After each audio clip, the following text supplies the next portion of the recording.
नमस्कार मित्रों। आज भाग 350 में हम लोग BNSS 2023 के सेक्शन 491 पर चर्चा करेंगे। Section 491 BNSS 2023 says us about procedure when bond has been forfeited. Procedure when bond has been forfeited. उस प्रक्रिया के बारे में यह धारा बताती है जब बंध पत्र जो है समापहित कर लिया जाता है। मित्रों, कहता है ये सेक्शन के दो दशाएं हैं। नंबर 1 कि यह संहिता BNSS 2023 के अधीन कोई बंध पत्र है किसी न्यायालय के समक्ष हाजिर होने के लिए या संपत्ति पेश करने के लिए है। इस संहिता के BNSS 2023 के अधीन कोई बंध पत्र किसी न्यायालय के समक्ष हाजिर होने के लिए है या संपत्ति पेश करने के लिए है, और उस न्यायालय अथवा किसी ऐसे न्यायालय को मतलब कि जिसे उसके बाद मामला को अंतरित कर दिया गया है, हैज बीन ट्रांसफर्ड सब्सिक्वेंटली, समाधानप्रद ढंग से सैटिस्फैक्टरली यह साबित कर दिया जाता है कि बंध पत्र जो है वह समापहित फोरफिट हो चुका है। या दूसरी दशा के जब इस BNSS 2023 के अधीन किसी अन्य बंध पत्र के बाबत में वो था कि हाजिर होने के लिए या संपत्ति पेश करने के लिए। ये दूसरी दशा में कहता है कि इस संहिता के अधीन किसी अन्य बंध पत्र के बाबत in respect of any other bond under BNSS 2023 उस न्यायालय को जिसके द्वारा बंध पत्र लिया गया था या ऐसे किसी न्यायालय को जिसे बाद में मामला अंतरित किया गया है, हैज बीन ट्रांसफर्ड सब्सिक्वेंटली, या प्रथम श्रेणी के दंडाधिकारी महोदय के किसी न्यायालय को समाधानप्रद ढंग से सैटिस्फैक्टरली यह साबित कर दिया जाता है कि बंध पत्र समाप्त हो चुका है। तो ये दो दशाएं हैं। तो इन दोनों दशाओं में से किसी भी दशा में न्यायालय जो है वह ऐसे सबूत के आधारों को अभिलिखित करेगी और ऐसे बंध पत्र से जो आबद्ध व्यक्ति हैं वैसे किसी व्यक्ति से ये अपेक्षा कर सकेगी।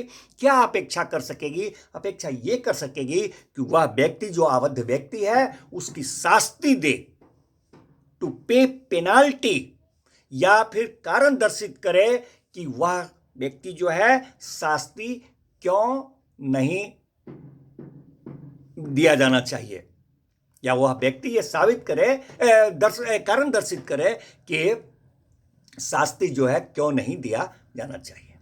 मित्रों, ये उपधारा स्पष्टीकरण करते हुए कहता है कि न्यायालय के समक्ष हाजिर होने या संपत्ति पेश करने के लिए, न्यायालय के समक्ष हाजिर होने या संपत्ति पेश करने के लिए बंध पत्र की किसी शर्त का अर्थ यह होगा, क्या होगा? उसका अर्थ यह होगा कि उसके अंतर्गत ऐसे न्यायालय के समक्ष जिन्हें बाद में मामला ट्रांसफर किया जाता है, शास्ति के अनुसार हाजिर होने अथवा संपत्ति पेश करने की शर्त भी है। मित्रों, यह है उपधारा 1। अब इस धारा का उपधारा 2 क्या कहता है? उपधारा 2 कहता है कि यदि पर्याप्त कारण दर्शित नहीं किया जाता है, कारण जो शोकज किया गया नहीं किया जाता है और शास्ति भी नहीं दी जाती है, तो वैसे स्थिति में न्यायालय उस शास्ति की वसूली करने के लिए अग्रसर हो सकेगी। और कैसे अग्रसर होगी? मानो कि वह शास्ति जो है वह इस संहिता के अधीन उसके द्वारा अधिरोपित जुर्माना की राशि है। लेकिन कहता है परंतु ये कहता है कि जहां ऐसे शास्ति नहीं दी जाती है और वह ऊपर जो वर्णन किया उसके रूप में वसूल भी नहीं की जा सकती है, तो वहां पर ऐसी स्थिति में प्रतिभू के रूप में इस प्रकार जो आबद्ध व्यक्ति हैं, उस न्यायालय के आदेश से वो जो प्रतिभू के रूप में जो आबद्ध व्यक्ति हैं, शास्ति की वसूली के आदेश करती है जो न्यायालय से, उस न्यायालय के आदेश से सिविल कारागार में कारावास से जिसकी अवधि 6 महीने तक की हो सकेगी, वो दंडित किए जा सकेंगे। मित्रों, अब इस धारा का उपधारा 3 हम लोग देखें। उपधारा 3 कहता है कि न्यायालय ऐसा जो किया, अभी जिसका वर्णन किया, अपना ऐसा करने के कारणों को लेखबद्ध करेगी और लेखबद्ध करने के बाद उल्लिखित शास्ति जो है, पेनाल्टी जो है, उस पेनाल्टी के किसी प्रभाग का परिहार और केवल भाग के समुदाय का प्रवर्तन कर सकती है। अब देखें उपधारा 4 क्या कहता है। इस धारा का उपधारा 4 जो है वो कहता है कि जहां बंधपत्र के लिए कोई प्रतिभू बंधपत्र का समापहरण होने के पहले ही मर जाता है,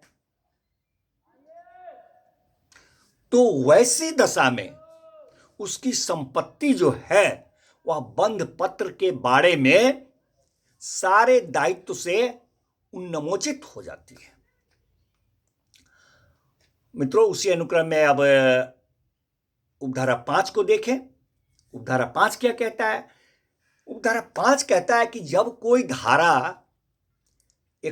कोई व्यक्ति है वह धारा 125 BNSS 2023 अथवा 136 BNSS 2023 अथवा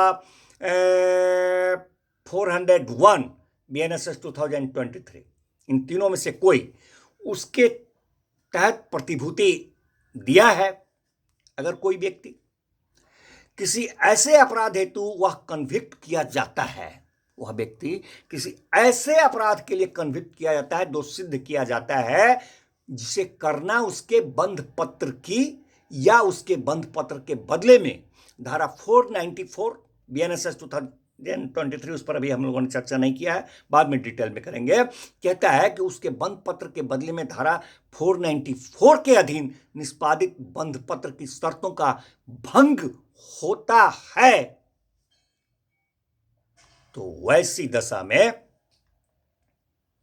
उस न्यायालय के निर्णय की जिसके द्वारा वह ऐसे अपराध के लिए कन्विक्टेड था, दोष सिद्ध किया हुआ था,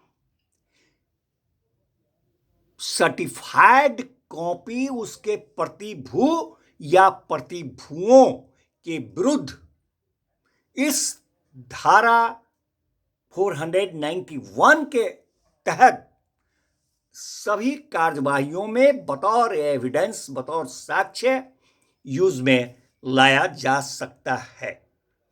और जब तक कि उस साक्ष्य को प्रतिकूल साबित न कर दिया जाए, न्यायालय जो है सेल्फ प्रिज्यूम ये उपधारणा कर सकेगी।